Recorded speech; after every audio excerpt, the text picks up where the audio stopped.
눈이 한번 내리면 엄청난 양의 눈이 쏟아집니다. 특별히 눈이 내리지 않던 사막 같은 데도 최근에는 눈이 쏟아지고 있다고 그럽니다.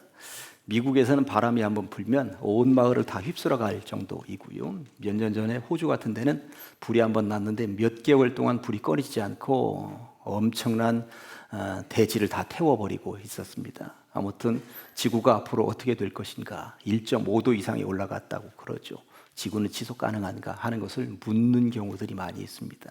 그것을 보면서 과연 교회는 지속 가능한가, 이 질문을 던질 수밖에 없습니다.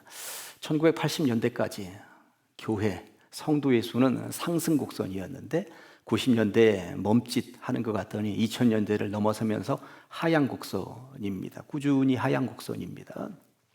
과연 이 교회가 어떻게 될 것인가? 교회마다 청년들이 사라지고 있다는 이야기들이 들리고요. 전국의 반토막 이상은 교회들마다 교육부서가 사라지고 있습니다. 그러다 보니 교회는 과연 지속 가능한가? 이것을 묻게 되는 것입니다. 오늘은 교회의 지속 가능성에 대한 이야기를 해보려고 그럽니다. 특별히 여호수아 이야기를 통해서 이 이야기를 풀어가 보도록 하겠습니다. 이스라엘 백성들이 출애굽을 했습니다. 홍해를 건넜고 광야에서 머물러 있게 될 때에 모세는 아주 걸출한 지도자였습니다. 백성들을 이끌고 안내했던 것입니다. 그런데 모세 혼자 한 것이 아닙니다. 모세 곁에는 늘 비서 하나가 있었으니 여호수아였습니다. 모세의 눈빛만 보아도 모세가 지금 뭘 하고 싶어 하는지, 도대체 무슨 말을 하고 있는지 눈빛만 보아도 알 수 있을 정도로 지근거리에서 모세 곁에 여호수아는 항상 머물러 있었던 것입니다. 모세는 그렇게 40년 동안 광야에 머물러 있었고, 그리고 광야 끝자락에서 모세는 숨을 거둔 이후에 여호수아가 그 지도력을 이어받습니다. 요단강을 건너가게 되었고 가나안 땅을 접수하게 되었고 백성들의 골고루 배분하게 되는 것입니다. 아무튼 모세로부터 여호수아로 이어진 이 지도력은 신구약 성경을 통틀어서 가장 아름다운 지도력의 이 양이지 않을까 하는 생각이 드는 것입니다. 여호수아 이야기를 해보려고 하는데 조금 더 깊이 들어가 보도록 하겠습니다. 여호수아의 광야. 첫 번째, 여호수아는 광야에서 어떤 일이 있었을까요? 모세는 비서를 잘 두었습니다. 그냥 비서라고 말하기는 아까울 정도로 비서실장 정도라는 호칭으로 명명해야 되지 않을까 하는 생각이 들 정도였던 것입니다. 홍해를 건너 광야에 진입을 하면서 모세가 가장 먼저 한 일은 시내산 오르는 거였습니다. 하나님께서 부르셨죠. 올라와라. 그 시내산 꼭대기에서 십계명 돌판도 내려주셨고 다양한 율법도 내려주셨습니다. 그때 모세 혼자 있었던 것이 아닙니다. 그 옆에 여호수아가 함께 그 모든 상황과 처지를 다 보고 있었다라고 하는 것입니다. 당시 여호수아의 삶은 화려하지 않았습니다. 성경은 계속 스포트라이트를 모세에게 비추었고 그 모세 곁에 여호수아가 있다는 이야기를 잠깐 할 뿐인 것입니다. 그러니 여호수아는 그냥 드러나지 않는 인물이었습니다.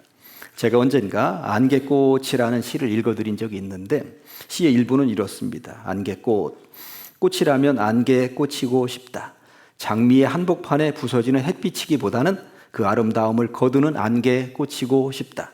나로 하여 네가 아름다울 수 있다면 네 몫의 축복 뒤에서 나는 안개처럼 쓰러지는 다만 너의 배경이어도 좋다. 제가 이 시를 보면서 모세는 장미 같은 존재, 그리고 여호수아는 안개꽃 같은 존재, 그래서 장미꽃 모세가 드러날 수만 있다면 나는 안개꽃으로도 배경이 되는 것으로도 엑스트라가 되는 것으로도 만족하다 충분하다. 그런 삶을 여호수아가 살았던 것은 아니겠는가. 손경민 목사님이 부르신 행복이라고 하는 찬양의 가사는 이렇죠. 화려하지 않아도 정결하게 사는 삶, 가진 것이 적어도 감사하며 사는 삶, 내게 주신 작은 힘 나눠주며 사는 삶, 이것이 나의 삶의 행복이라고 찬양하고 있는데 이 찬양 가사를 보면서 여호수아가 생각이 나는 것입니다. 화려하게 살고 싶지 않다. 다만 모세의 배경이 되어도 좋다. 모세가 드러나는 삶에 나는 주변부가 되어도 좋다. 늘 그렇게 했던 것입니다. 그러면서 모세를 통해서 배웠죠. 어떻게 하나님을 만나는지, 하나님으로부터 말씀을 들을 때는 어떻게 해야 되는 것인가, 백성들을 이끌고 안내하는 것은 어떻게 해야 되는가, 저게 바로 지도력이구나 하는 것을 40년 동안 배우게 되었다고 하는 것입니다. 교회에도 이런 이들이 있습니다. 안개꽃 같은, 비서 같은 그런 이들이 있죠. 나는 돋보이지 않아도 좋습니다. 나는 최선을 다해서 일할 뿐입니다. 목사님이 드러나면, 교회가 드러나면, 그리고 하나님이 드러나시면 그것으로 충분합니다. 그런 이들이 있는 것이죠. 어찌 보면 그런 안개꽃 같은 이들 때문에 우리 교회가 또 잘 되는 것은 아니겠는가 하는 생각이 드는 것입니다. 광야에서는 한때 이런 일도 있었습니다. 제가 몇 주 전에 설교하면서 말씀을 드렸습니다만, 모세하고 여호수아가 시내산에 올라가서 십계명 돌판도 받고 그 많은 율법도 받아가지고 내려올 때 그 기간이 40일이었습니다.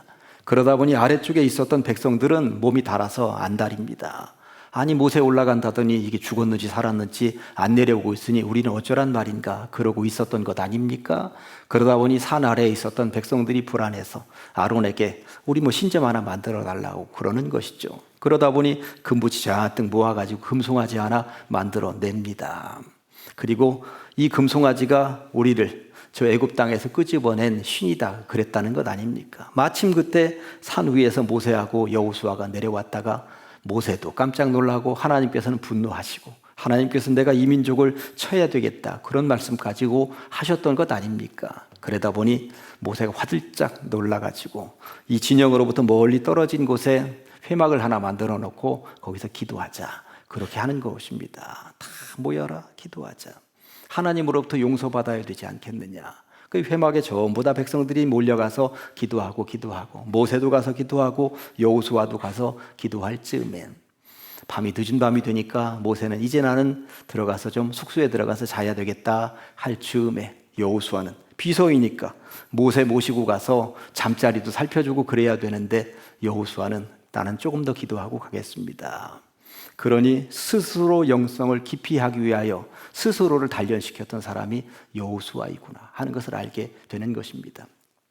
비서실장 역할을 아주 충실히 감당하면서 그리고 영적인 부분에 있어서도 어느 누구에게 뒤처지지 않는 인물이 그 사람 여호수아였다고 하는 것이죠. 민수기 13장을 보면 또 여호수아를 돋보이게 하는 장면이 하나 나옵니다. 광야에 머물러 있었고 백성들을 가나안 땅의 정탐꾼으로 보내게 되는 것입니다. 12지파로 되어 있으니 한 지파에 한 명씩 가려 뽑았고 그 중에 여호수아도 뽑혀 올라오게 된 것입니다. 12명이 가나안 땅 정탐하는데 40일 동안 살피고 와라 하는 명령이 떨어졌습니다. 40일 동안 살피고 왔습니다. 12명이 말하는 이야기가 똑같습니다. 기름지더이다, 대단하더이다, 좋은 땅이더이다. 그런데 10명은 뭐라고 합니까? 못 들어갑니다. 강한 민족이 살고 있으니 그들이 볼 때 우리는 메뚜기에 불과합니다. 못 갑니다. 이 즈음에 여호수아를 비롯하여 갈렙이 뭐라고 합니까? 하나님이 우리와 함께 하시니 우리는 들어갈 수 있습니다. 그들은 우리의 밥입니다. 결국 그렇게 얘기한 것 아닙니까? 결국 가나안 땅을 향한 꿈이 완전히 사라질 즈음에 모든 백성들이 거기 광야에 주저앉아 있을 즈음에 여호수아는 희망의 메시지를 노래하고 있었다라고 하는 것입니다. 어떻게 그럴 수 있었을까요? 모세를 통하여 하나님께서 역사하시는 것 지근거리에서 다 봤죠. 그리고 영적으로 어떻게 살아야 되는 것인가 라고 하는 것도 개인적으로 기도하면서 정말 하나님이 살아계시구나 라고 하는 것을 느꼈다고 하는 것입니다. 그러다 보니 백성들이 전부 다 부정적인 이야기를 하면서 주저앉아 있을 즈음에 할 수 있다니까. 하나님이 우리와 함께 하시니 우리는 할 수 있다니까 그런 이야기를 했다라고 하는 것입니다. 아무튼 여호수아는 비서실장 역할을 하면서 지도력을 탄탄하게 익혔고요. 영적인 자리에 늘 머물러 있으면서 영성을 늘 간직하면서 살았다라고 하는 것입니다. 그리고 정탐꾼을 통해서 그 땅에 대한 꿈을 실제적으로 보면서 비전을 가지게 되었다라고 하는 것이죠. 그러면서 여호수아의 광야는 여호수아를 굉장히 성장시키는 굉장히 좋은 공간이 되었구나 하는 것을 알게 됩니다. 이런 배움을 통해 여호수아는 제대로 배웠고 똑소리 나게 배웠습니다.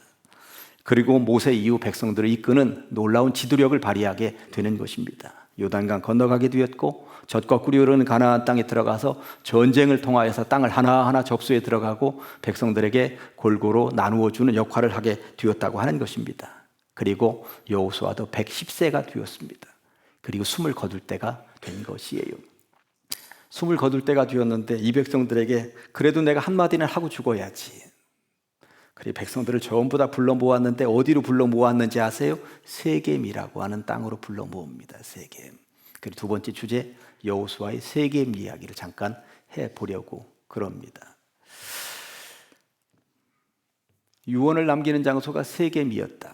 그럴 때 우리는 질문을 한번 던져 보아야죠. 굉장히 의미가 있는 성지와 같은 땅들이 많았을 텐데 여호수아는 왜 하필 자신의 유언을 세겜에서 남기기를 원했을까? 세겜이 어떤 땅이길래? 이스라엘에 가보면 성지라고 하는 곳들이 굉장히 많이 있습니다. 예수님 태어나셨다 하는 베들레헴도 성지이고요. 예수님께서 십자가 짊어지고 올라가서 숨을 거두셨던 골고다 언덕을 품고 있는 예루살렘도 성지입니다. 주는 그리스도시요 살아계신 하나님의 아들이십니다 라고 베드로가 고백을 남겼던 가이사랴 빌립보도 성지죠. 오병이어의 기적을 베풀었다 하는 베세다 언덕도 성지일 수 있습니다. 그렇게 다양한 성지들이 있을 수 있겠습니다만 여호수아는 왜 백성들을 세겜에 불러들여서 마지막 유언, 마지막 메시지를 남기기를 원했던 것인가? 세겜은 성지인 것은 분명한데 백성들에게 많이 알려지지 않은, 우리에게 익숙하지 않은 성지인 것이죠. 그렇다면 세겜이 왜 특별한 성지인가에 대해서 잠깐 말씀을 드려보려고 합니다. 세겜은 아브라함하고 관련된 성지입니다. 창세기 12장을 읽어보면 아브라함이 부름을 받았습니다. 고향과 친척과 아버지 집을 떠나서 내가 네게 지시할 땅으로 가라 해서 가보니까 거기 가나안이야. 가나안 땅에 도착했습니다. 한 번도 와본 적이 없는 땅, 낯설고 물서른 땅. 거기 도착했는데 세겜이라고 하는 곳에 정착을 가장 먼저 하게 되는 거예요. 그리고 그 세겜 땅에서 뭘 했느냐 하면 가장 먼저 하나님 앞에 공식적인 제사, 예배를 드리게 되었다고 하는 것입니다. 그러니 이 민족에게 있어서 제대로 하나님 앞에 부름받은 자로서 예배를 드렸던 장소가 어디다? 세겜이다. 우리 민족의 조상, 우리의 조상 아브라함이 가장 먼저 하나님 앞에 공식적인 예배 드린 곳 세겜. 그러니 여호수아가 세겜의 백성들을 죽기 전에 불러 모은 이유가 뭐겠습니까? 그 첫사랑. 아브라함이 하나님 앞에 첫 예배를 드리면서 하나님을 고백하고 하나님으로부터 뭔가 말씀을 들었던 그 세겜. 이 세겜을 잊어서는 안 된다. 세겜을 회복해야 된다. 그런 의미를 담고 있었던 것이죠.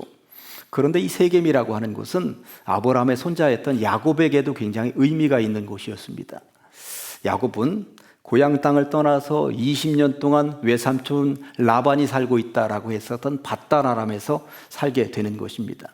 거기 살면서 뭐 했습니까? 재산 증식했죠. 결혼했죠. 자식들 낳았습니다. 그리고 20년 만에 고향 땅으로 돌아오는데 야복강에서 하나님을 제대로 만나게 되는 것입니다. 그런데 야복강에서 하나님을 제대로 만났다라고 하는 것은 그 20년 동안 하나님 없이 살았다는 이야기예요. 그냥 세상적으로 부귀 영화를 누리기 위해서 결혼하면서 여자 뒷공문이 따라다니면서 계속 그런 짓들만 하다가 야복강에서 하나님 제대로 만나고 보니 이게 내가 살았던 삶이 이게 온전한 삶이 아니었구나. 지난 20년 동안 이방에서 살면서 이방 문화에 푹 빠져 살았구나. 옮겨간 곳이 세겜이었습니다. 세겜에 머물면서 이래서는 안 되지. 모든 식솔들에게 우상 나부랭이들, 나무로 되었던 돌로 되었던 다 가져와라. 전부 다 모아가지고 세겜 땅에 깊이 파묻었다고 성경이 말씀하고 있습니다. 저는 그 성경을 읽으면서 불태우는 데까지 나아갔어야 되는데 이 생각이 드는데 불태우는 데까지는 나아갔다고 얘기를 하지 않더라고요. 아무튼 파묻었다고 나와 있습니다. 저는 이 장면을 보면서 세겜이 왜 거룩한 곳인가. 아브라함이 하나님 앞에 첫 제사를 드린 그런 공간이기도 하지만 야곱으로서는 거기다가 모든 죄악된 것들, 부정한 것들, 우상과 관련된 것들을 완전히 다시는 끄집어내지 않겠다 하면서 파묻었던 곳이다 라고 하는 것입니다. 그러니 세겜이라고 하는 곳은 그런 곳이어야 된다. 이 백성들에게 그것을 다시 한번 또 소환해내는 것입니다. 아브라함을 기억해라. 야곱을 기억해라. 그러면서 세겜이 성지인 이유 하나가 더 있습니다. 요셉의 무덤이 세겜에 있습니다. 사실 400년 전에 요셉이 가장 먼저 애굽 땅으로 갔던 거잖아요. 따라서 가족들도 전부 다 이주했던 것인데 그 이후에 그 나라의 종이 되어서 살다가 400년 만에 출애굽을 할 때에 요셉이 그 이전에 애굽 땅에 이주해서 살 때에 내가 죽으면 언젠가는 이 땅에서 나갈 때가 있을 텐데 반드시 내 해골을 가지고 나가라, 이런 유언을 남겼던 것이죠. 400년이 지난 이후에도 그의 유언을 사람들이 잊지 않았고 출애굽하면서 다른 건 몰라도 요셉의 해골만큼은 가지고 나온 것입니다. 그러면서 가나안 땅을 전부 다 접수하고 배분을 마친 이후에 요셉의 해골을 어디다 묻었냐면 세겜에다 묻습니다. 무슨 의미였을까요? 출애굽이 완성이 되는 것입니다.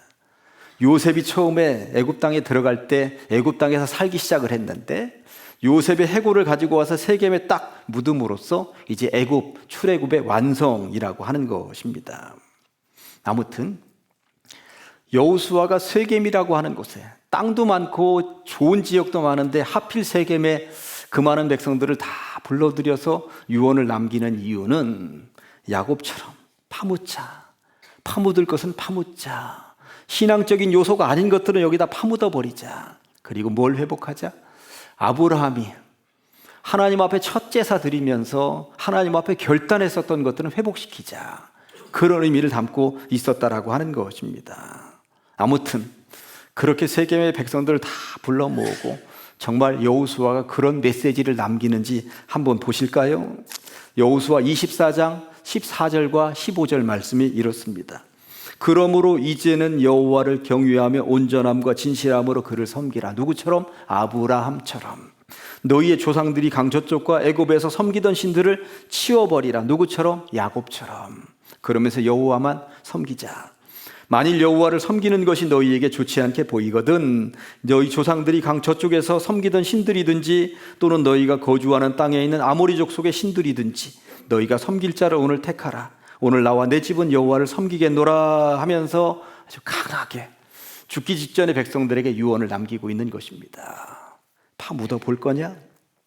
그리고 여호와 하나님 신앙으로만 살아가겠느냐? 야곱처럼 파묻자, 아브라함처럼 여호와 하나님 신앙을 붙잡자. 그렇게 강한 메시지를 그들에게 전달했더니 백성들의 반응이 어떠했을 것 같습니까? 뒤에 이어지는 16절에 보니까 백성이 대답하여 이르되 우리가 결단코 여호와를 버리고 다른 신들을 섬기기를 하지 아니하오리니 이 땅은 거룩한 땅이니 야곱이 그리했던 것처럼 우리들도 이방 우상 나부랭이들은 전부 다 파묻어 버리겠습니다. 이 땅은 거룩한 땅이니 우리 모두가 아브라함처럼 야곱처럼 파묻겠습니다. 아브라함처럼 진정한 예배자가 되도록 하겠습니다. 그들이 결단했다라고 하는 것입니다.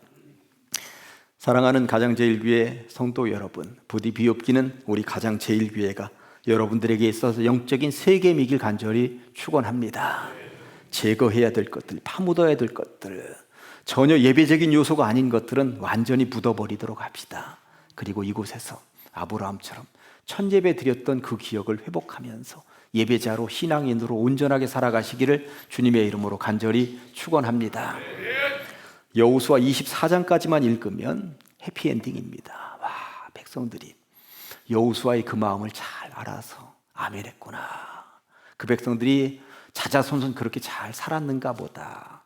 그러면서 아멘하고 우리들도 참 기분 좋게 이 책을 마무리하면 되는데 문제는 뒤에 이어지는 것입니다. 그래서 세 번째 주제를 여호수아의 한계라고 정해 보겠습니다. 아멘. 아멘 하면서 결단은 했는데 문제는 뒤에 이어지는 본문 사사기라고 하는 복병, 특별히 사사기의 2장이니까 앞부분이잖아. 이게 어쩐 일이란 말입니까? 오늘 본문이 뭐라고 얘기를 해요? 7절 보니까 백성이 여호수아가 사는 날 동안과 여호수아 뒤에 생존한 장로들 곧 여호와께서 이스라엘 위하여 행하신 모든 큰 일을 본 자들이 사는 날 동안에 여호와를 섬겼더라. 이 말은 무슨 말이냐면 여호수아가 살아있는 동안에만 섬겼다는 말이고 여호수아 주변에 있었던 신앙의 선진들이 살아있는 동안까지만 여호와를 섬겼다는 말입니다. 여호수아가 죽고 여호수아와 함께 신앙을 이끌었었던 신앙의 선지들이 죽자 신앙이 지금 다 사라졌다는 이야기예요. 10절은 어떻게 되어 있는가 아세요? 10절 보시면 그 세대의 사람도 다 그 조상들에게로 돌아갔고 그 후에 일어난 다른 세대는 여호와를 알지 못하며 여호와께서 이스라엘을 위하여 행하신 일도 알지 못했다고 말씀하고 있습니다. 신구약 성경을 통틀어서 이만큼 안타까운 이야기가 또 있을까? 기가 막히고 코가 막히는 이야기입니다. 여호수아가 살아있을 동안만 괜찮았다. 여호수아와 함께 있었던 신앙의 선진들이 살아있을 동안만 신앙을 지켰다. 문제는 여호수아가 죽자 흐지부지 무너지기 시작을 하더니 여호수아 곁에 있었던 신앙의 선진들이 죽자 완전히 무너져 내렸다더라. 싸그리 신앙이 없어졌다더라. 여기에서 우리는 질문을 하나 던질 수밖에 없습니다. 그들의 믿음은 왜 지속적이지 않았던 것일까요? 어찌하여 뜨거웠던 여호수아 시대의 신앙은 다음 세대까지 이어지지 못했단 말인가? 여호수아는 왜 모세로부터 그렇게 지도력을 이어받았음에도 불구하고 여호수아는 다음 세대 지도력을 세우지 않았단 말인가? 가장 큰 문제는 여호수아에게 후계자가 없었다라고 하는 것입니다. 광야 40년 동안 배웠으면, 자기가 배워서 그렇게 지도력을 발휘했으면 자기도 후계자를 길러냈어야지. 자기도 지도력을 누군가에게 물려주었어야지. 근데 여호수아의 한계, 나는 이게 너무나도 안타깝습니다. 왜 그랬던 것일까요? 두고두고 아쉬운 장면이죠. 이 질문은 단지 당시 여호수아만을 향한 질문이 아닙니다. 오늘 우리들의 이야기이기도 한 것입니다. 한 사람의 믿음은 좋을 수 있습니다. 한 시대의 부흥은 뜨거울 수 있습니다. 한 교회의 은혜가 충만할 수 있습니다. 그런데 중요한 것은 그것이 계속 이어지고 있느냐라고 하는 것입니다. 다른 자리에서 제가 신앙의 세 가지를 말씀드리면서 신앙은 셋 중에 하나다. 진보하는 신앙, 정체하는 신앙, 퇴보하는 신앙. 한 걸음이라도 앞으로 나아가는 신앙이어야 되는데 정체하거나 뒤로 퇴보하면 문제인 것이죠. 여호수아 시대는 아무튼 진보하는 신앙이었고 한 걸음이라도 앞으로 나아가는 신앙이었다는 것입니다. 그런데 여호수아가 죽고 신앙의 선진들은 아직 살아있을 때는 정체하고 있었다는 거거든요. 그런데 그런 신앙의 선진들까지 다 죽자 모든 신앙이 전부 다 퇴보하고 있었다고 말씀하고 있습니다. 어떤 교회는 1세대 목사님이 수백 명, 수천 년까지 잘 성장시켜 놓았는데 2세대 목회자 오더니 세상 말로는 말아먹기도 하고 그렇게 주저앉기도 하고 그랬다는 교회들도 있습니다. 이보다 슬프고 안타까운 일이 어디에 있겠습니까?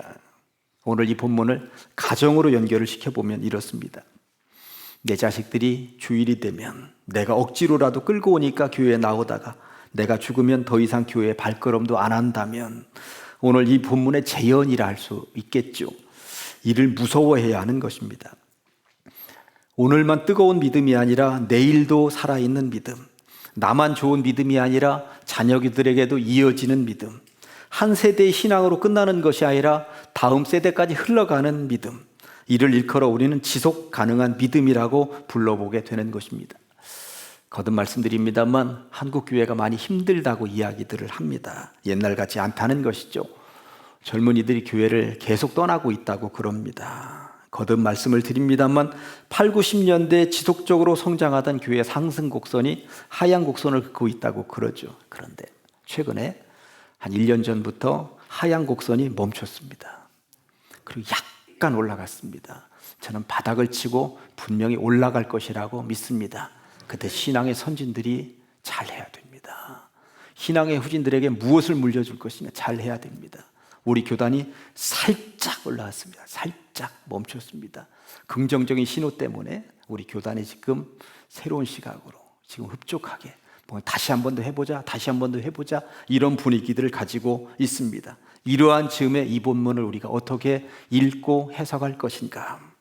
우리 앞에 놓여있는 숙제입니다. 그래서 우리는 해피데이 새생명 전도 축제를 통하여서 우리 교회가 다시 한번 서보자, 신앙의 대를 이어가 보자, 지속 가능한 교회가 될 수 있도록 해보자라고 하는 것이고요. 어린이 축제 한마당을 통하여서 어린아이들을 교회로 초대하고 이끌면서 다음 세대로 이어지는 신앙을 만들어 보자라고 하는 것입니다. 부디 비옵기는 개인적으로도 지속 가능한 신앙, 교회적으로도 지속 가능한 신앙, 이 나라 대한민국도 지속 가능한 신앙을 이어갈 수 있는 그런 삶의 여정이 될 수 있기를 주님의 이름으로 간절히 축원합니다. 기도하십니다. 하나님 아버지 감사합니다. 거룩한 주일 우리를 불러 주시옵시고 여호수아 이야기를 통하여서 지속 가능한 믿음에 대해서 살펴보게 하시니 감사합니다. 멈추기에는 너무나도 아까운 것이 여기에 있습니다. 구원의 백성 그리고 무엇보다도 주님 앞에 살아 있어야 하는 백성들이 있습니다. 하나님, 우리가 그 도구가 되게 하여 주시고 많은 사람들을 주님께로 잘 이끌고 안내하는 성도, 교회가 되게 하여 주시옵소서. 맡겨드립니다. 함께 하실 줄로 믿으며 예수님의 이름으로 기도합니다. 아멘.